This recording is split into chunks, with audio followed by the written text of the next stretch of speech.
Hello friends, welcome to my studio aka my room. I've noticed that I didn't say this last time and it's kind of rude of me. So, a year ago I made this beautiful blanket that's lined on the inside and it has these beautiful daisy granny squares. Ever since I made it, I've been craving to make clothing out of granny squares. But I feel like it's been overdone and the whole thing became a trend that took over the crochet world basically. Literally everyone and their mother made a crochet cardigan or sweater or even skirts and trousers. And look, there's nothing wrong with that. I mean, I see the appeal. Granny squares are super funky. There's so much that you can do with them and they are really fun to work with. Okay, it's getting really hot. So I thought long and hard about this, and by long and hard I mean it was just a random shower thought, and I decided that granny squares are here to stay, so we're gonna do this. With something like a granny square, you can get a little out of control when it comes to color combinations. The possibilities are endless. You can use every single color in your yarn stash and they'll still look great. I do want to limit myself to these colors though, just because the design that I have in mind is complicated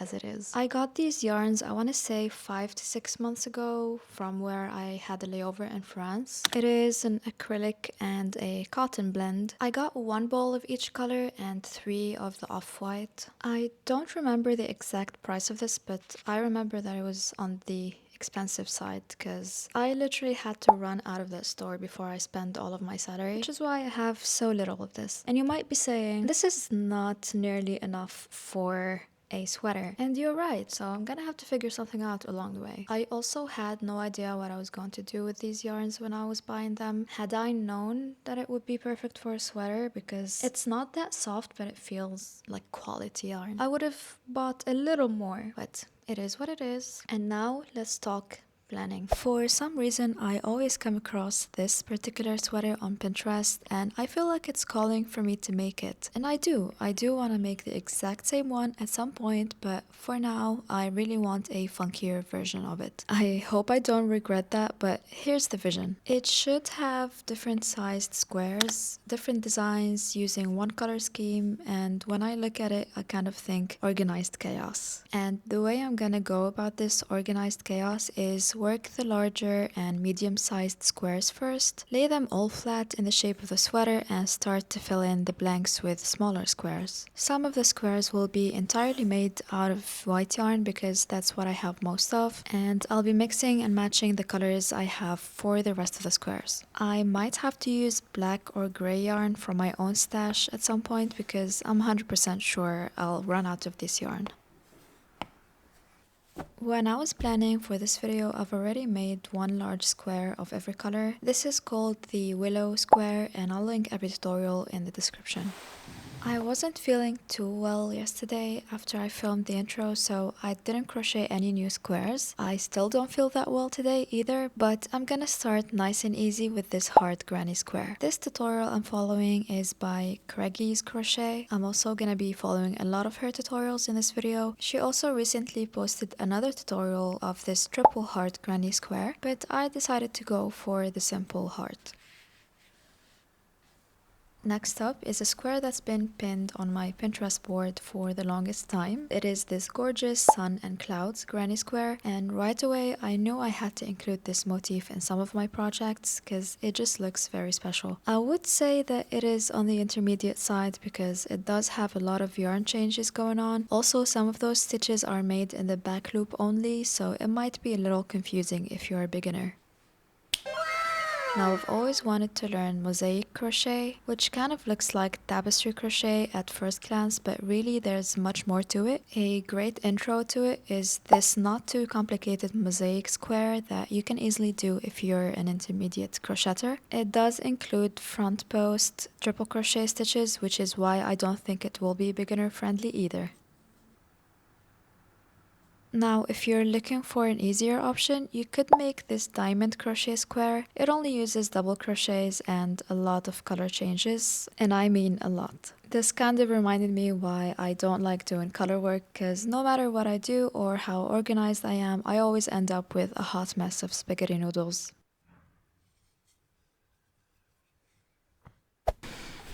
Good morning, afternoon actually, it's 1 p.m. already. Bit of a late start, innit? I didn't really like the lighting situation yesterday, so I stopped filming and I made some squares offline. Let me show them to you. So besides the last one that I showed on camera, I have made this beautiful tulip square. Those are the tulip petals and this is the stem and the leaves. It's really beautiful. You can make it as big as you want. I just went for a medium size. And I also made this teeny weeny daisy square. I've been hunting for more squares the whole morning and here's what I got for you. Of course I had to throw in a mushroom motif somehow. You could do this kind of full mushroom motif, but I didn't want the mushroom to be too prominent, so I'm just gonna make this. Then I'm gonna throw in these squares. I know they're not really granny squares. There's this gingham square coaster that I'm gonna use, and I found this stitch that looks like cats.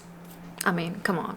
I also want to start incorporating some black yarn because I know the yarns that I have are not gonna be enough. I found this stained glass moment. I think it's gorgeous, and this painted flower as well. They kind of look alike, but with the flower it actually looks like a painting. And I think the trick with the stained glass is the color changing yarn, which I don't have, but I'll figure out how I want to do this. And I'm just realizing that I didn't even look up the patterns for all of these. Should have probably planned ahead for this video, but we don't do that here. On a side note, I do make some projects that I don't film between the bigger projects that I do. I made this beret that was perfectly sized to my head, but then I went ahead and steam blocked it, and now it looks like a floppy lotus leaf. To be frogged. I'm also obsessed with this scarf hoodie type of thing that I've been seeing all over. Besides the fact that it's a trend, I would actually wear it. I think it's gonna be a staple in my closet, to be honest. I love the colorways that I've chosen, but I was looking for something way darker, like with black and gray and maybe like an accent color. So I might frog this as well, but I might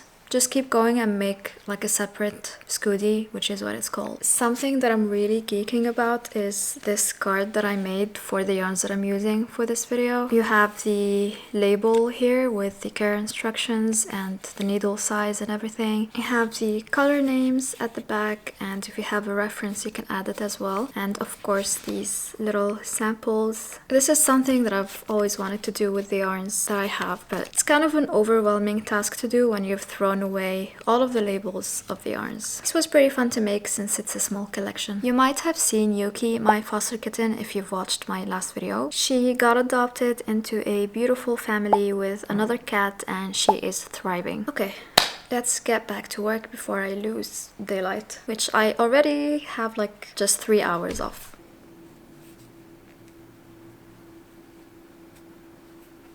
This is where I got to with the mushroom square. I'm gonna stop here for a while because I have to get ready and go for work. I was on standby, which means that they can call me for any flight, and they just did. So I'll either see you when I get to Nairobi or when I'm back here. We'll see. This is a part where I'm supposed to update you about how the project is going, but it's not going. Let me explain. So it's been a few weeks. I've been busy with work and I went home for a couple of days. I'm even a plant mom now. Anyway, so it's been a while. I really let the idea of this cardigan brew in my head and I don't like it anymore. I haven't even finished doing all of the squares that I wanted to. I just wanted to see how it would look like, and I'm glad I did this because just looking at this makes me want to hide. I mean, I could keep going and make the rest of the squares and have this be like a really funky sweater or cardigan, whatever I decide to make it. But being real, I know myself and I know that I will not wear this cardigan if I continue making it. It will be probably tucked away somewhere in my clothes and it will never see the light of day. So I decided to switch gears a little bit since I'm very limited on resources, and I'm really gonna try not to use the black yarn that I have because, you know, it's not the same kind of yarn. Now, I'm not used to using Ravelry to get patterns and stuff. But I just found out that you can input the amount of yarn that you have in yards or meters, and it will find for you the projects that use that specific amount of yarn. And I was searching knitting specifically because I heard somewhere that knitting takes up less yarn than crochet, but I was still feeling like making something in crochet. So I scrolled and scrolled and scrolled, and I still did not like anything that I was seeing. And then I remembered that some time ago I really wanted to make a hexagon cardigan slash sweater. Now I have to get used to making stuff for my own use as well, like indoors. Not everything that I make has to be for outdoors wear. I don't know if I'm making sense or not, but I also want to make some indoors clothes that look nice. So I think I'm gonna make a cropped hexagon cardigan that's like a wrap top. I hope I can make it with the yarn that I still have. For now, I want you to meet someone. This is gonna be my new bestie. She's gonna be my model for whatever I make in this channel. And right now, she is modeling the part of the hexagon cardigan that I made. I really like how the colors are working together here, unlike whatever was going on the squares. I still want to funk it up a little bit, so I was thinking that this side is gonna be all solid colors, like the strips are gonna be solid colors, but the other side, I'm gonna have to frog those squares that I did and work with them. So what I'm gonna do is like a magic ball of yarn where I knot all of the colors together and make a ball out of them, so whatever gets worked here is gonna be mixed up. This is obviously not complete yet, it's too small for me. I still want it to be a little bigger so I can do a crossover thingy, and I still want to have some sleeves, like a little longer than this. If I don't manage to do that, that's fine, but my main focus is gonna be the wrap top cardigan.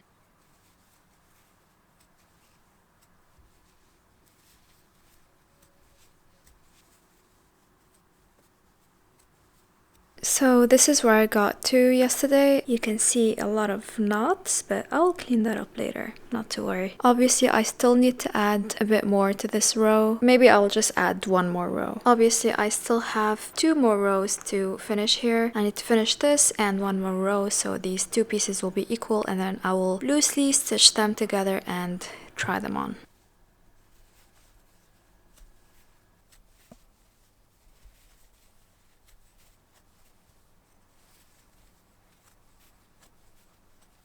To join the pieces together, I decided to try out 2 different joining methods. Joining with a slip stitch, which yields flatter, neater joints, and joining with a single crochet stitch, which leads to a textured joint that stands out a bit more. This is the slip stitch joint, and this is the single crochet joint. Even though the single crochet one is more textured, it looks way neater than the slip stitch one.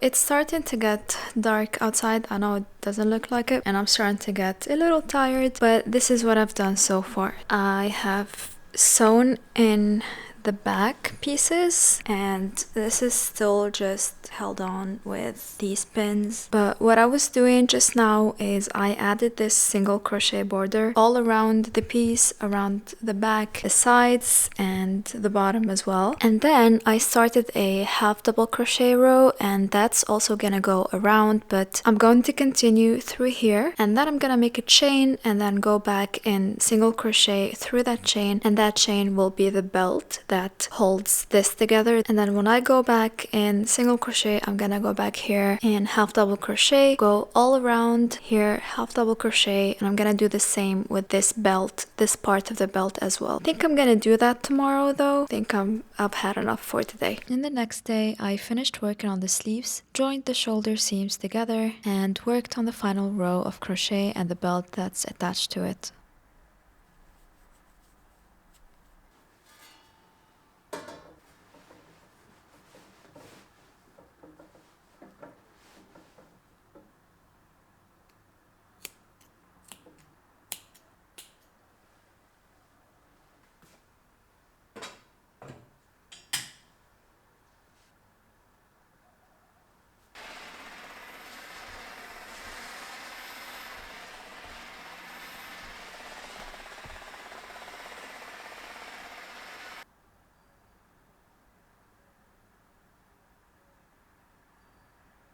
So here it is. It came out super light and breathable, especially after I blocked it. The yarn really relaxed and it doesn't look as stiff anymore. I love the colors. They're also very summery, even though I hated the colors at some point because to me they resembled the colors of a Google logo.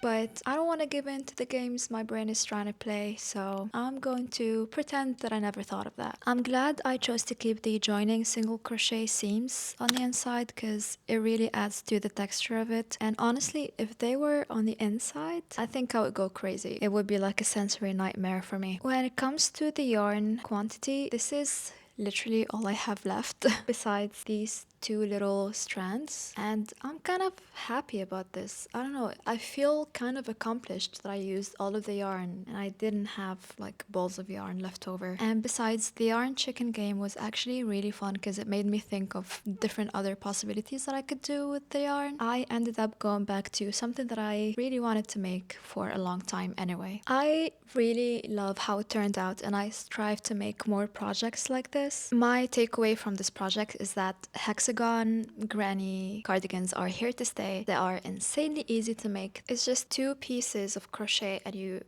just stick them together and voila, there's a cardigan or a sweater. Another takeaway from this is that I really want to stop thinking about over the top funky things to make and instead focus on making staple wardrobe pieces, because at the end of the day my goal from learning all of this is to be able to make my own clothing and stop buying from fast fashion brands. Anyway, I'm gonna put my notes away and I hope you enjoyed watching this video. I hope you enjoyed my indecisiveness. I certainly did not, but I'm very happy with what it came out with. And I hate to say this, but please like and subscribe because it actually helps, and comment. Tell me about a piece of clothing that you made, regardless of how you made it. Just send me some inspirations basically. Alright, that's it for today and I hope to see you next time.